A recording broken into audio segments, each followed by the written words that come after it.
昨天官方发来消息表示，今天中午会直播福宝的重磅消息，同时江爷爷还会出现在直播中。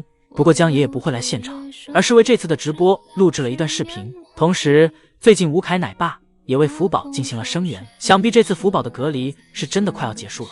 而今天还是国际生物多样性日，为此宋爷爷还曾为其发文，起因是因为宋爷爷不久前收到了一封信，内容大体为是不是应该将大熊猫送回大自然，而之所以将其圈养，是不是因为人类的利益和私心。虽然平时疯疯癫癫的宋3岁，但作为该问题的回复日记中可以看出，宋爷爷和江爷爷一样，都是有一定的专业性的。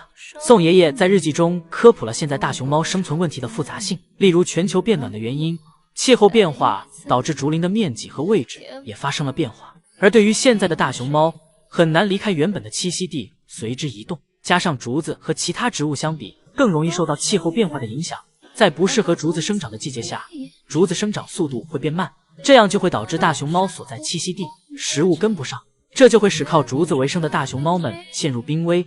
同时不止大熊猫，气候变化也是生物多样性减少的原因，而一旦某一物种消失，这可能会让与之相互作用的另一物种泛滥或灭绝，结果就是不仅会导致生态系统的失衡，还会严重影响自然环境。所以对于人类或饲养员来说，能帮助大熊猫进行繁育，同时最大可能的不影响大熊猫的生活习性，让其依旧保持大熊猫自己的野性，这也是国际生物多样性日的意义之一。同时宋爷爷表示，谈论大熊猫的同时，也不只是在谈论大熊猫，换句话说，是谈论的生物多样性，所以要不断的努力去理解生物的多样性，保护自然，实现人与自然和谐共处。而也是因为福宝的出现，这让更多人了解和关注到了这一问题。福宝之所以被誉为是给人带来幸福的宝物，换个角度去想，让人们通过大熊猫更深层次的认识到这一问题，这也是福宝给人们所带来的另一种宝物。今天福宝的下班时间到了，福宝蹲坐在通道门口，久久没有等来爷爷的开门。今天爷爷错过福宝的下班时间，但福宝没有吵闹，或许福宝对爷爷的不守时都快要习以为常了。福宝在园区里转了一圈之后，福宝来到坡下拉青团，顺便等待爷爷的开门。这时福宝听到爷爷出入的门口传来了声音，爷爷喊福宝过去，爷爷为自己的迟到向福宝道歉，顺便还给福宝了一块小苹果。福宝转身坐在爷爷的门口，乖乖吃着苹果，刚才心里仅存的一点抱怨也被小苹果抚平了。不过苹果块有点小，福宝3两口就吃完了。福宝吃完后仍是意犹未尽，福宝回头看向爷爷的门口，想问爷爷还有没有了。福宝给爷爷敲了敲门，最后仍是没有换来第2块苹果。福宝不舍得回了家。与此同时，姨姨正在给乐宝打扫园区，清理乐宝园区里的青团和垃圾。园区清理完后，乐宝走了进来，乐宝的步伐很是稳重，缓缓走到了自己的小木床上。来到小木床上后，乐宝先是将自己的窝头拿了起来，第一口下去，乐宝就眯起了眼，陶醉在了窝头的美味中。乐宝抬头咀嚼窝头时，露出了自己上膛的黑色印记。宋爷爷曾表示，这是乐宝独一无二的标志，宝家其他成员是没有的。乐宝吃饱后，像福宝一样扭头趴在了小木床上，乐宝眯着眼在小木床上拉着青团，乐宝就连拉青团时都表现得很陶醉。乐宝拉完青团来到了小亭子上，乐宝坐在小亭子上休息了一会儿，回室内园区的通道门便打开了，乐宝走回了室内园区。今天姨姨一共排队了4次，也终于看到了福宝回家时的样子。早上姨姨来时刚好遇到了福宝吃竹子的样子，福宝吃竹子时小耳朵还一动一动的，不过话刚说完，福宝的小耳朵就被自己手里的竹子敲了一下，给小耳朵碰得抖了一下，一个小小的动作都快要给姨姨们萌翻了。爷爷正背着小书包去看望乐宝，路上江爷爷遇到了盼盼，也就是乐宝的亲姥爷。据统计，盼盼的后代占全球圈养大熊猫的1/4，约统计有130多只，而现在盼盼已经31岁了。要知道，大熊猫31岁相当于人类的90至100岁，而图片上的大熊猫都是盼盼的子子孙孙。此时盼盼正在园区散步，精神状态看上去都很不错。江爷爷和盼盼打招呼：“盼盼，盼盼。”盼盼来到竹子前，静食着竹子。看完盼盼后，江爷爷走去乐宝的房间去看望乐宝。此时乐宝正在江爷爷身边吃竹子。小时候的乐宝见谁都是自来熟，也不会对人感到害怕或陌生。江爷爷在一旁模仿着乐宝吃饭时的样子。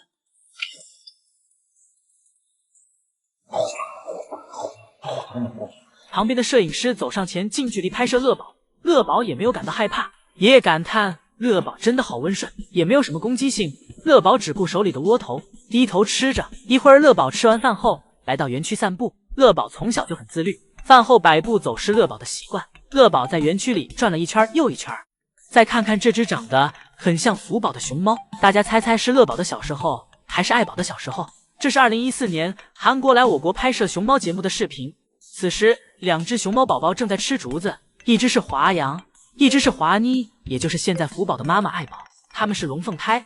华妮看到饲养员来了，走到饲养员旁边问饲养员要吃的，但看到饲养员两手空空，便又走回华阳身边，坐在了华阳的怀里，继续吃着竹子。爱宝吃着吃着就定住了，紧接着身后的华阳也定住了。华阳问爱宝好了没有，自己快坚持不住了。一会儿，主持人穿戴好脚套，去为熊猫宝宝准备盆盆奶，将奶粉与水进行混合，然后再称重测量。除此之外，还有数根胡萝卜。华阳和爱宝早已等不及了，这是爱宝吃盆盆奶的样子，大口大口的进食着。当奶爸看到华阳吃完奶，瞬间给奶盆拿走，给华阳擦嘴，然后用胡萝卜安抚华阳。紧接着，爱宝这里也吃完了，同样的操作，爱宝吃的满身都是，奶爸拿着毛巾给爱宝进行着擦拭，而爱宝的注意力完全在胡萝卜上，看爱宝吃胡萝卜的样子，是不是和福宝很像？尤其是爱宝的眼睛，主持人都看馋了，表示自己也想试一下胡萝卜的味道。主持人特意到外面来吃。此时华阳看到后馋坏了，表示自己也想吃，问其能不能给自己也来一口。青梅竹马的华阳和华妮也是现在福宝的妈妈爱宝。此时他们正在室外玩耍。华阳看到奶爸来了，从小亭子上面下来，慢慢走进奶爸的身边，向奶爸要小零食。此时的华阳和爱宝只有1岁半大。此时的华阳还不知道，在之后的某一天里，会有一只名叫圆心的大熊猫，也就是现在的乐宝，从自己身边挖了墙角。爱宝看到华阳在奶爸面前卖弄可爱，爱宝也走了过来，和华阳一起问奶爸要小零食吃。爱宝看奶爸手里没拿小零食，掉头走回了房间。此时爱宝的室内房间和室外房间的门是打开的，爱宝在室外玩累了，便可以直接回家。与此同时，圆心也就是福宝的爸爸乐宝，这个时候还在临沂洞植物园营业。乐宝也不知道自己以后居然会前去留洋。乐宝此时正忙着在蓝色塑料桶里寻找竹笋。乐宝一阵摸黑寻找，真从里面找了一根竹笋出来，而一旁的奶妈正记录着乐宝玩耍时的样子。乐宝则继续四处寻找竹笋，每个玩具里都不放过，因为饲养员喜欢将竹笋藏到乐宝的小玩具里，这样既能玩又能吃。一会儿，奶妈看乐宝的样子像是还没有吃饱，又给乐宝拿来了大块窝头和胡萝卜。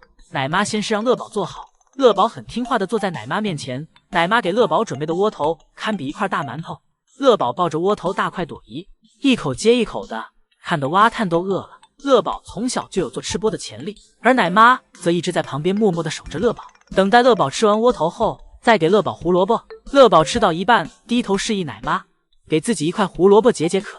乐宝接过胡萝卜，又开心的吃了起来。乐宝是懂营养搭配的。一会儿，韩国节目主持人也想体验一下喂食乐宝。乐宝先是将自己吃的窝头消化了一下，然后不慌不忙的接过胡萝卜，继续吃着。等乐宝吃饱喝足后，便回到房间睡觉去了。이거는 메이드 인 차이나. 최종훈 씨는 정말 필요한 선물입니다. 来看看宋爷爷和江爷爷下班后的生活吧。宋爷爷身穿一身黑色西装，差点没有认出来。宋爷爷今天要和朋友一起去吃烤肉喝烧酒，而此时店里还有一个人已经等候多时了，那就是江爷爷。三人先是一阵寒暄，朋友开玩笑说道：“2个爷爷现在是韩国最忙的2个人。”江爷爷讲到，从5月开始，来看福宝的游客们急剧增加。宋爷爷补充道，为了游客们的安全和体验，所以对园区进行了限时，这样可以稳定很多。三人一边吃饭一边聊天。江爷爷从年轻说到现在，刚开始时江爷爷还只是一名普通的动物园管理员，负责为园区打扫卫生。而令江爷爷印象最深的一件事情就是，有一天一个母亲和自己孩子来动物园时，其母亲指着江爷爷对自己的孩子说，你如果不学习，以后就会和他一样。江爷爷被当成了反面教材，当时爷爷心里也是有种说不出来的感觉。江爷爷表示自己现在观念改变了很多，甚至如果再有这样的工作，自己还想再做一次。很快，饭桌上的食物也都上齐了，香喷喷的烤肉夹在生菜里，给人馋到流口水。江爷爷表示，是福宝一家让自己开始变得阳光，甚至克服自己的失眠和抑郁。江爷爷和朋友聊着天，宋爷爷则在旁边负责着烤肉。江爷爷说道，我们现在的动物，很多动物在动物园里都显得很无聊，而江爷爷则是想做一些能让动物们生活得更自然的一些事情。之前江爷爷有个朋友是位音乐创作人，当时看到朋友弹吉他的样子时，江爷爷就想到为福宝也制作一把。之后江爷爷真的给福宝做了出来。之后宋爷爷表示自己还有一个粉丝群，粉丝们都叫宋爷爷是熊猫界的宋仲基。江爷爷听了笑得合不拢嘴，而宋爷爷也瞬间脸红了。之后江爷爷分享了爱宝当时生2胎时的场景。当时办公室里只有自己一个人，大家都下班回家了，爱宝突然羊水破了，自己当时很尴尬。之后自己赶紧联系各个部门，朋友还为2个爷爷准备了一个礼物，2个大熊猫公仔以及一个体重秤。宋爷爷开心之余，不小心头撞到了头顶的烟囱。이거는 메이드 인 차이나. 체중은 정말 필요한 선물입니다. 因为体重秤正是2个爷爷需要的，可以用来给2只熊猫宝宝测量体重。最后2个爷爷用杯中酒结束了这次晚宴。叶依依来看福宝，此时的福宝正四仰八叉的躺在自己的小躺椅和小木床上，享受着熊生，惬意的享受了一段时间后，福宝来到了通道门口，想让爷爷给自己开门回家。福宝从坡上绕到坡下，最后钻到了小树丛里。聪明的福宝趴在墙壁上，看爷爷是不是在人群里。福宝感叹了一句：“好多人呀！”然后转身走向了已经打开的通道门。等福宝休息完，依依也重新排上了队。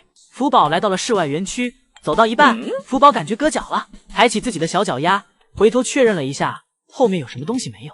确认安全后，福宝走到小木床上，福宝一下蹲坐了下来。依依以为福宝是要拉青团呢，好在福宝并没有，不然又要被正在吃饭的依依们批评了。福宝转身坐在小木床上，开始吃自己的竹子。依依看了福宝5分钟的吃播，然后再次去排队。这次依依回来时，福宝也回到了室内。